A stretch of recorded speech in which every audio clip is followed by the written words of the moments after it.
There we go. How about that, huh? Oh, You guys go to the back. All right, Coach, go ahead. great win today. Really like to thank our crowd, our Gator Nation for coming out and showing great support for this senior class. It's a wonderful group of guys. I tell you what, man, this has been a week to remember. All right, a week to remember. The last time I did an interim deal, it was under different circumstances, and this one, it was tough. But our seniors made it much easier. All right, they came to work every day. They held everyone accountable. All right, and we did it as a team. All right, a great win in a rivalry game. What a big showing today. Was it our best? No, but it was a win, and it was a great win. All right, and I'm excited for the senior class, a great send-off for the senior class. And we get one more game. All right, we always talk about we guaranteed 12. All right, and anything after that, we got to go to work for. So we get one more game. We're headed to a bowl game. I will start with Edgar.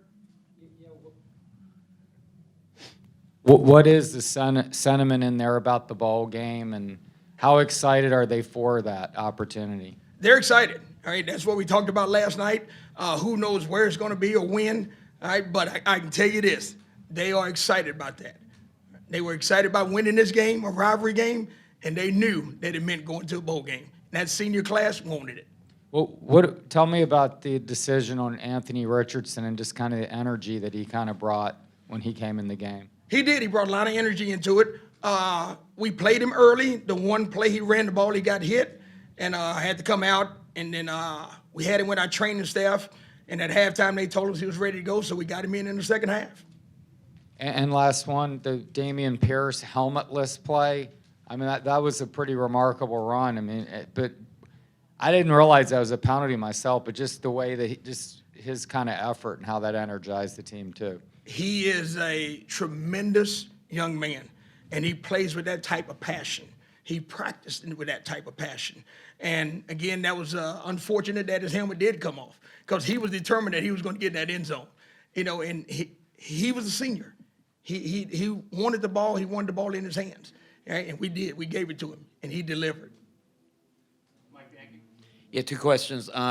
What did you say to Emery? Obviously, he didn't have a good first half, 3 interceptions.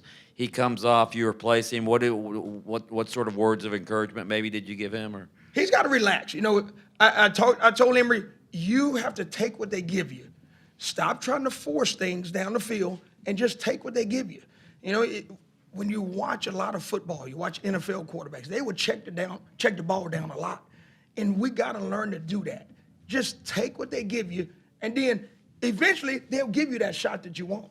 But he just got to relax. Emery's a smart player. He's a good player. He's got to relax, just take what they give you, and then he'll eventually get those shots he was shooting for today. also, there are rumblings that you guys could play UCF in a bowl game down in Tampa. How would you feel about that? Hey, I'm just happy to go to a bowl game. I could care less who the opponent is. I'm excited about going to the bowl game. Graham Hall. Wanted to ask you about Naquan Wright. Seemed he suffered a pretty unfortunate, serious injury there early in the second half. Do you have an update on how? I haven't heard from the trainers yet the severity of it. And Brenton Cox, I think he had 4 sacks tonight. Just was all over the field. What did that say about his effort? I know he was battling injury earlier in the season, wasn't 100%, but kind of left it all on the field tonight. And without Jeremiah Moon in there, what was his effort like tonight? He came to play today, you know, and he was one of those guys that I could tell in pregame he was going to play. I could see it in his eyes. I read his body language, and I knew coming into this game today he was going to play, and he did. And 4 sacks? Hey, great day for him. Great day for him. Andrew Allison. It's obviously been a difficult season around here, some disappointment with some of the losses, but what was it about this team that allowed them to pull together today to get a win? I think it was the fact that, again, we had a great senior class. We had some leadership, and they understood the situation they were in, and we talked about opportunity in chaos, all right? And a chaotic situation that started Sunday with Dan being dismissed and me being put in place, and then all the things coming from the outside. that I think they pulled together and made them stronger. All right, it made me stronger because I pulled with them. All right, and we held this thing together.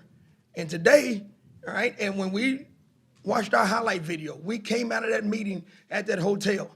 I knew when we walked out that room, they were ready to play, and they were. Zach and Laverty. Greg, can you talk about the play that Malik Davis made? I think it was 3rd and 22, and he made that 23-yard catch and run, and how critical that was in the game.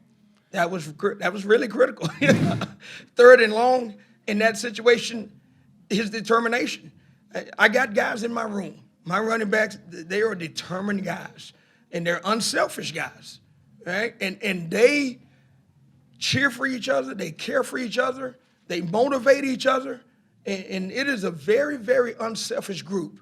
And to see him, again, his determination and Pierce's determination out there on the field, they came together and they pulled together and they made some big, big plays in this game. Did they feel any extra motivation, you think, in that second half, wanting to carry the load for Naquan?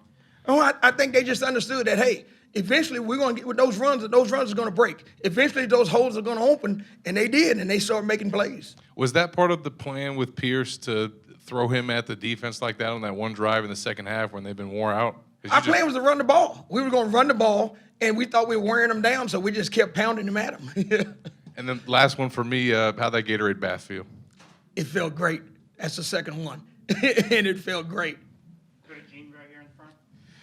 Coach, will the disparity in the performances between Emory and Anthony today compel you to start Anthony in the bowl game? I hadn't thought about that. You know, we'll go back and we'll look at it, and hopefully Anthony's healthy, you know, because I'm sure he's still banged up from the injury, but he came in and he played well. You know, he played well. What we're going to do is enjoy this victory, all right? And then when we get to that bowl game, we'll let them figure that out, all right? They'll go to work, they'll compete, and we'll make a decision from there. Is it because you just don't want to do that today, or you don't feel like the differences in their performances, particularly Emory's struggles, warrants making Anthony the starter moving forward? No, not going to do that today. Just going to enjoy this win. Matt Baker here. Greg, over here. Obviously, there's a lot of uncertainty about what's going to happen next. What's this new coach walking into, whoever he is? He's walking into a team that seniors are going to be gone, but he's walking to a talented group, all right? A talented group that, again, I just talked to the guys that understand how to push through, how to persevere through challenges, you know, and we just went over that. And I think the new coach, whoever it may be, will understand that, hey, I got a mentally tough team, all right? And that's what this group is, very mentally tough.